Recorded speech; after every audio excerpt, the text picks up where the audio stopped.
श्री राधे राधे। भक्तों, विरक्त शिष्य को अपने परम पूज्य गुरुदेव की आज्ञा का पालन करना उसके लिए बहुत बड़ा, अथवा यूं कह सकते हैं सबसे बड़ा धर्म है। इसी प्रकार से गृहस्थ व्यक्ति के लिए अपने पिता का आज्ञा पालन करना बहुत बड़ा धर्म है। पिता की आज्ञा के विपरीत बेटे को नहीं चलना चाहिए। धर्म के विपरीत हो जाता, अधर्म हो जाता। नहीं तो ज्योतिराम जी के बेटे गौर गोपाल आगरा में एक प्लाट खरीदना चाहते थे और ज्योति बाबूजी इस पक्ष में नहीं थे। फिर भी उन्होंने गौर गोपाल से कहा, लल्ला, ब्रज गोपाल को चिट्ठी लिखो, देखो उसकी क्या राय है। ब्रज गोपाल ने यही उत्तर दिया कि प्लाट खरीदने का उचित समय नहीं है। उसका सोचना ये था कि ऋण से दबे लोग जमीन खरीदें, ये लौकिक दृष्टि से अच्छा नहीं लगता। ब्रज गोपाल का पत्र पढ़ करके गौर गोपाल ने ज्योति बाबूजी से फिर उनकी राय जाननी चाहिए।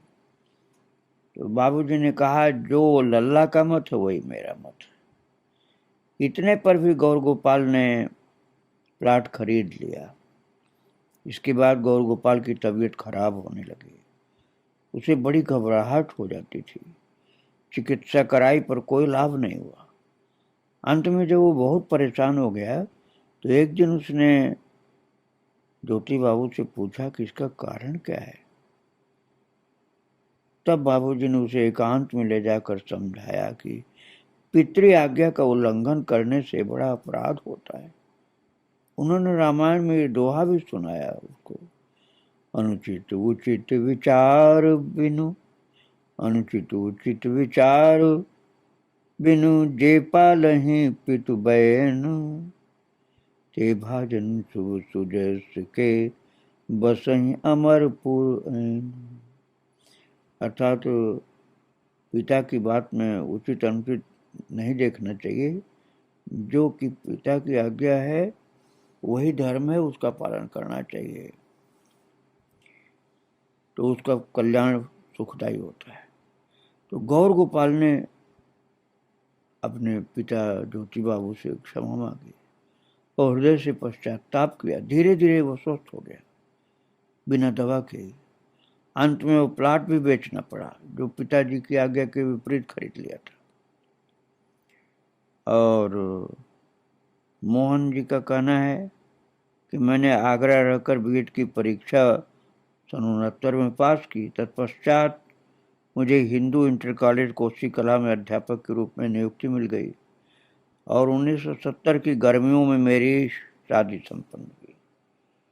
और उसके बाद बाबूजी आगरा से मथुरा लौट आए और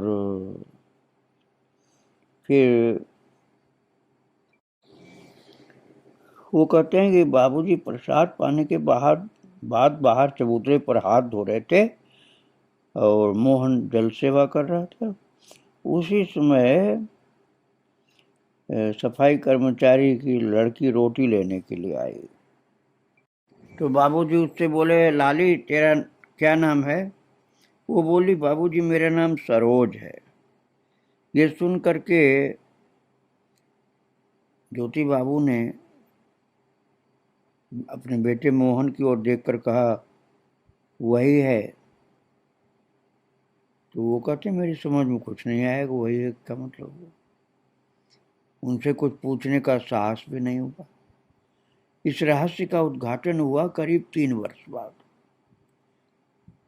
जब वो कहते हैं कि मेरे विवाह का प्रस्ताव कोसी से आया और पता चला कि लड़की का नाम सरोज है। इस प्रकार से उनको अंतर्यामी होने के कारण सब ज्ञान रहता था। और सन 68 में जब ज्योति बाबू आगरा थे तो कन्हैयालाल ने इच्छा व्यक्त की थी कि एक बार नारनौल ठेक मथुरा वाले मकान में अष्टप्रहर कीर्तन हो। और साथ ही जब उन्होंने बताया कि अष्टप्रहर की सुविधा 2 साल से पहले नहीं हो सकेगी, तो ज्योति बाबू जी ने कहा, मेरा क्या है, मैं तो 2 साल और बैठा रहूंगा। जून 70 में प्रभु कृपा से अष्टप्रहर कीर्तन संभव हुआ। अवसर भी अच्छा था क्योंकि परिवार के सभी सदस्य इकट्ठे हुए थे और ज्येष्ठ शुक्ला त्रयोदशी के दिन श्रीपाद रघुनाथ दास गोस्वामी का दंड महोत्सव संपन्न होता है। उसी दिन शाम को अधिवास कीर्तन रखा गया। वृंदावन से बाबा चंद्रशेखर, बाबा ब्रज किशोर आदि संत लोग पधारे। दिन में बाबा चंद्रशेखर ने दंड महोत्सव कीर्तन किया और ज्योति बाबू जी पूरी तरह स्वस्थ, पहले तो लग रहा था लेकिन बाद में ऐसा लगा कि नहीं, पूरी तरह स्वस्थ नहीं, कुछ है गड़बड़। फिर भी पूरे कीर्तन में पूरी अवधि तक बैठे रहे और कीर्तन का रसास्वादन करते रहे। तो कीर्तन में बाबा चंद्रशेखर को बड़ा भावावेश हुआ। अगले दिन अष्टप्रहर शुरू हुआ और उसकी समाप्ति पर नगर कीर्तन, साधु वैष्णव सेवा आदि कार्यक्रम संपन्न हुए और बाबूजी के जीवन में यह अंतिम अष्टप्रहर का कीर्तन कार्यक्रम था। और कोसी चलने के लिए बाबूजी से उनके बेटे मोहन ने आग्रह किया और उनका आग्रह स्वीकार करके अष्टप्रहर कार्यक्रम के पश्चात वे कोसी गए और जुलाई 1970 में कॉलेज की तरफ से जब मुक्ति मिली, उनका बेटा मोहन कहता है, तो मेरी नियुक्ति 1 साल के प्रोबेशन पर हुई थी। तो बाबूजी ने समाचार सुना पर वे जरा भी उद्विग्न नहीं हुए। इस बीच ब्रज आदर्श इंटर कॉलेज माठ के प्रवक्ता पद के लिए विज्ञापन निकला था और वहां बुला लिया गया। तो इंटरव्यू तो मात्र औपचारिकता थी और उनको लिया गया। कोसी लौट करके बाबूजी को सभी बातें बताई। बाबूजी बोले, अच्छा हुआ। थोड़ी ही देर में सरोज ने बताया कि बाबूजी की इच्छा नहीं थी कि वहाँ नौकरी करूं और इनके पीछे से बाबूजी ने उनसे पूछा था, तू नल का पानी पीना चाहती या कुएं का? सरोज ने सहज स्वभाव से उत्तर दिया, मैं तो नल का पानी पीऊंगी। इस पर बाबूजी बोले, ठीक है, मैं भी नहीं चाहता कि माठ नौकरी करे, इसलिए माठ में उनको सेवा में स्वीकार नहीं किया गया। और कोसी कॉलेज के अध्यापक लोग बाबूजी के पास आते रहे और कहते, बाबूजी प्रबंध समिति में कुछ परिचय नहीं है और अब दोबारा नियुक्ति के चांस नहीं है। बाबूजी ने बड़े दृढ़ता के साथ कहा, सबको नियुक्ति न देने की पूरी कोशिश करने दो। और फिर बोले बाबूजी, प्रकृते क्रियमाणानि गुणैः कर्माणि सर्वशः अहंकार विमूढ़ात्मा कर्ताहमिति मन्यते। संपूर्ण कर्म प्रकृति के गुणों के द्वारा हुए हैं, फिर भी अहंकार से मोहित हुए अंतःकरण वाला पुरुष ऐसा मान लेता है कि मैं करता हूं। और फिर मोहन पहुंचे वहां तो उनको वहां स्वीकार कर लिया गया, नियुक्ति हो गई, क्योंकि बाबूजी ने पहले से ही कह दिया था कि तुम निश्चिंत रहो। वे इस प्रकार से बाबूजी के आशीर्वाद से उनको सफलता मिल गई।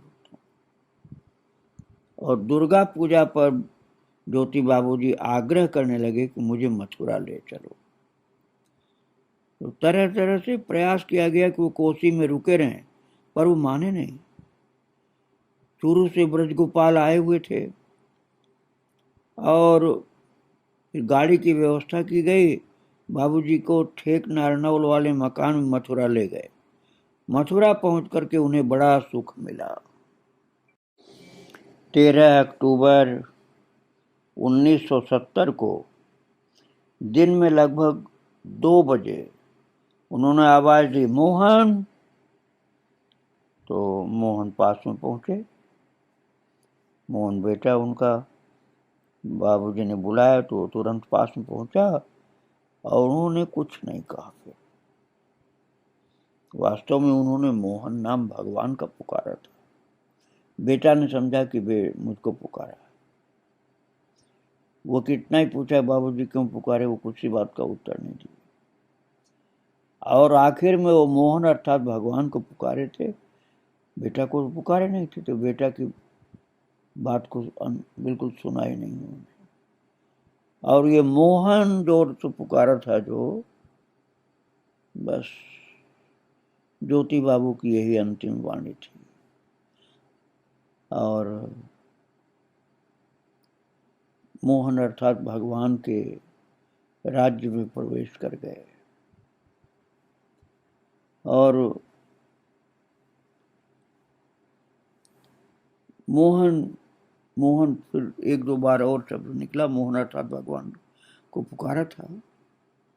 और फिर बाह्य जगत से संपर्क पूर्णतया टूट गया। होठ हिलते रहे, प्रभु का नाम बोलते रहे। थोड़ी देर तक हथेली भी उनकी जैसे कीर्तन कर रहे वैसे करते रहे। आनंद स्थिति उनकी दिखलाई पड़ रही थी। वो किसी की गोद में शिशुवत लेटकर बड़े सुखी और निश्चिंत अनुभव कर रहे थे। होठ हिल रहा था और हथेली ऐसी चलती रही जैसे कीर्तन कर रहे हैं। श्री गुरु रूपा सखी ने आकर के इस नई किंकरी को अपने स्नेह वात्सल्य के अंचल में ले लिया और उसके साथ आनंद कलरव किया। और साज संवार करके शरद पूर्णिमा की निर्मल चंद्रिका भरी रात में प्रिया प्रियतम की सेवा में अर्पित कर दिया। और संत लोगों ने जय गुरु गौरांग राम, जय जय ज्योति गुण धाम कीर्तन किया। भक्तों, महान पुरुष थे ज्योतिराम जी। शरीर भी छोड़ा तो भगवान की कीर्तन के मस्ती में छोड़ा, प्रभु का नाम बोलते हुए, ताली बजाते हुए। भक्तों, ज्योति बाबू के पुत्र ब्रज गोपाल दास अग्रवाल जी भक्त हैं भगवान के। और यहाँ भक्ति आश्रम भी पधारते हैं कृपा करके दर्शन देने। उन्होंने अपने पिताजी अर्थात ज्योति बाबू के विषय में बहुत कुछ अनुभव प्राप्त किया। उनकी भक्ति को वो कहते हैं कि महान भक्ति थी। ये ब्रज गोपाल दास जी भी गौरांग दास बाबा के शिष्य हैं। और इनके पिता ज्योतिराम जी शिष्य तो थे महाराज श्री रामदास जी के, लेकिन सत्संग में रहे गौरांग दास जी के, इसलिए दोनों लोगों के प्रति गुरु भाव था उनका। ब्रज गोपाल दास जी का कहना है कि बाबूजी के व्यक्तित्व पर सोचने लगता हूं तो कई बातें उभर कर आती हैं। वो बड़े उदार थे, अपना पराया नहीं समझते थे। सबको एक जैसा, सबका मंगल हो, सब ऊपर उठें, आगे बढ़ें। बाबूजी का यह सपना था, यही लक्ष्य था उनका। और इस दिशा में वे पूरी चेष्टा करते थे। पैतृक स्थान विजयी का नगला छोटा सा गांव था। पढ़ाई लिखाई की सुविधा नहीं थी। तहसील मुख्यालय माठ अपेक्षाकृत बड़ी जगह थी। तो बाबूजी ने, वो ब्रजगोपाल का कहना है कि बाबूजी ने अपने भाइयों के कई बच्चों को अपने पास रखा। भैया सुंदरलाल, मोती भाई, कैलाश जी, पूरन बाबू, ये सब मात्र रह करके पढ़े लिखे थे।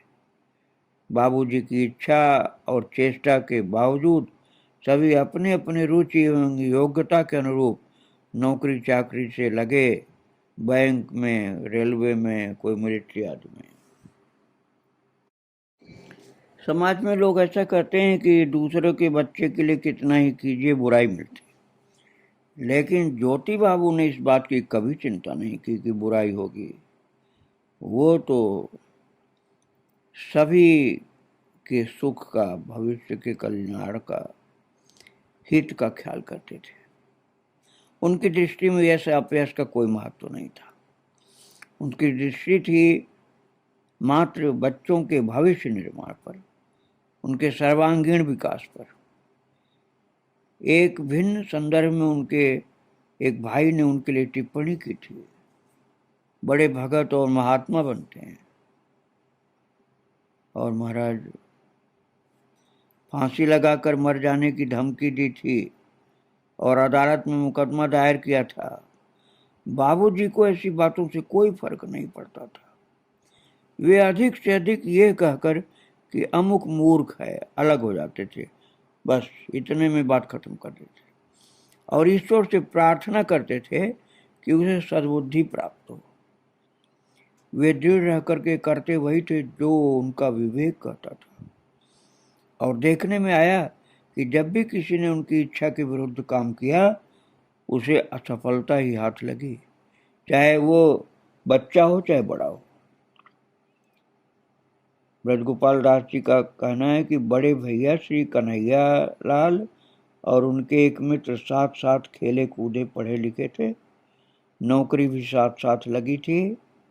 वरीयता की दृष्टि से बड़े भैया का नाम पहले आता था, किंतु किसी कारणवश विभाग ने मित्र की पदोन्नति के आदेश पहले जारी किए तो बाबूजी के आगे बात आई।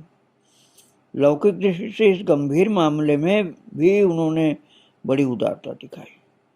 उन्होंने कहा कि वो भी अपना ही बच्चा है, जो हुआ ठीक है, आदेश के विरुद्ध कुछ करने की आवश्यकता नहीं, भैया को पीछे पदोन्नति मिली।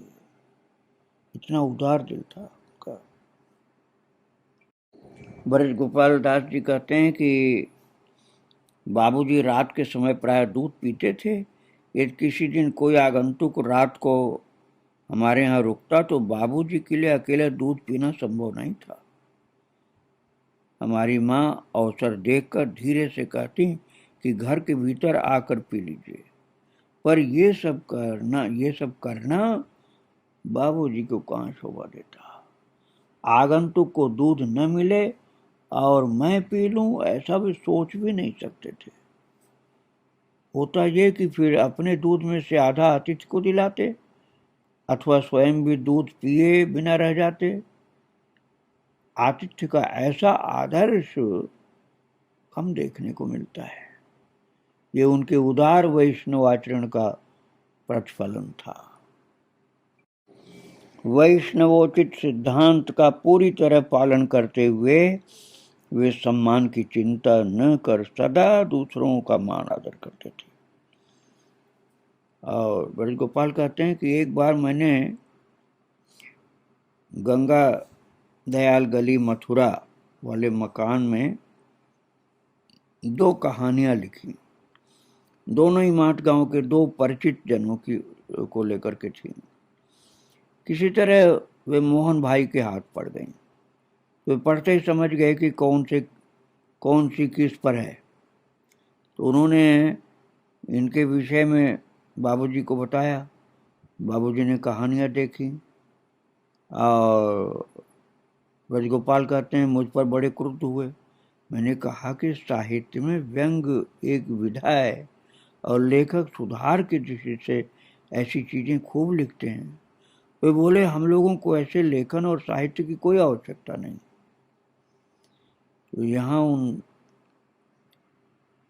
कहानियों की बात को लेकर के बाबूजी ने असहमति अपनी व्यक्त की। बात यह है कि ज्योतिराम जी उदात्त भाव के ही पक्षधर थे। उनका सोचना था कि आदमी के विचार उसके भाव सही होने चाहिए, क्योंकि पहले भाव आता है फिर क्रिया होती है। साहित्य सृजन भी एक क्रिया है और वो हमारे भावों की ही अभिव्यक्ति है। और ज्योतिराम जी इतने उदार थे कि साधु वैष्णव संगी साथी तो दूर, कोई सामान्य व्यक्ति भी ज्योति बाबू को कोई बात कहता, कोई सलाह देता तो ज्योति बाबू जी उसे ग्रहण करते थे।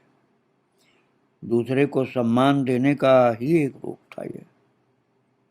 और कभी भी कोई बात हो तो इसका वो सदा ख्याल रखते थे। अपने बेटों के लिए, परिवार के लिए ये सावधानी उनकी रहती थी कि वे राधा रमण परिवार के आदर्श रखा करते थे। बाबा जी महाराज के श्रीमुख की बात को अनेक बार दोहराते थे। बाबा जी महाराज अर्थात रामदास जी बाबा की बात को ज्योतिराम जी अपने पुत्रों के सामने दोहराते थे और कहते थे मानुष बनो। अर्थात बाबा ने यही कहा है कि मानुष बनो।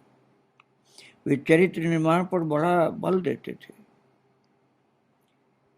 और ब्रजगोपाल दास जी कहते थे कि अभी हैं वो विराजमान, वो ऐसा कहते हैं कि सन 1962 की बात है और मेरा चयन हो गया था आरपीएससी में। तो मैं राजकीय महाविद्यालय झालावाड़ में प्रवक्ता पद पर कार्यरत था और शारदीय दुर्गा पूजा के अवसर पर कुछ पारिवारिक कार्यक्रम था और उससे 2-4 दिन पूर्व ही एक बाधा खड़ी हुई। न जाने क्या प्रसंग चला कि उनकी राय जो थी उस पार्टी में जो थी बातें चल रही थी उसमें कुछ अनुचित होने की संभावना थी। तो ज्योति बाबू ने रोक दिया, बोले नहीं, किसी की हानि हो ऐसे कार्य में शामिल नहीं होना चाहिए। किसी भी वस्तु का निर्माण कीजिए, बड़ा समय लगता है और ह्रास बड़ी त्वरित गति से होता है। तिल तिल कर साधना करके उपलब्ध कर लीजिए, गंवाने में एक क्षण भी नहीं लगेगा।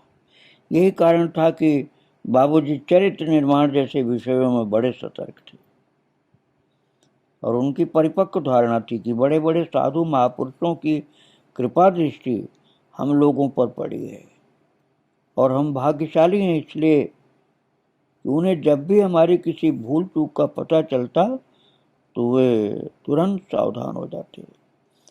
बाहरी दृष्टि से छोटा पर साधक की दृष्टि से बड़ा गंभीर उनका जीवन था।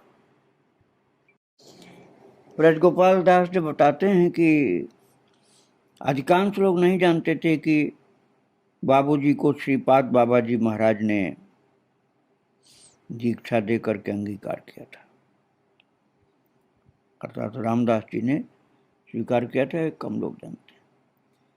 स्वयं किसी से कहा नहीं और बाबा के प्रति सदा यही समर्पण भाव रखा। अर्थात महाराज गौरांग दास जी के प्रति समर्पण भाव रखा तो लोग समझते थे इन्हीं के शिष्य हैं। और माठ में उन्होंने एक छंद की रचना की, श्री राधा रमण राम गौरांग गुणेर धाम, पतित पावन प्रेम धाम, करुणा सिंधु प्राण राम। घर में संध्या समय नित्य कीर्तन होता था। कीर्तन में उन्होंने इस छंद को स्वयं गाना शुरू किया था और ये हमारे कीर्तन का एक स्थायी अंग बन गया। इतना ही नहीं, एक बार गुरु पूर्णिमा के अवसर पर बाबा के कक्ष में जब विधिवत उनकी आरती हुई तो माठ के भक्तजनों ने खोल करताल लेकर बाबूजी के साथ प्रेमानंद पूर्वक इस छंद का कीर्तन किया। भोले भंडारी बाबा चारपाई पर शांत भाव से बैठे बैठे इस नए कीर्तन को सुनते रहे। मानो इस कीर्तन के माध्यम से बाबा ने सभी उपस्थित जनों को स्पष्ट करा दिया कि हम दो अर्थात गौरांग दास जी और रामदास बाबा दोनों एक ही हैं। बाबूजी के इस गुरु भाव का दूसरा उदाहरण हमें मिला उनके एक पत्र से। वे अपने हर पत्र के आरंभ में कुछ न कुछ लिखते थे, जैसे श्री श्री राधा रमणो जयति,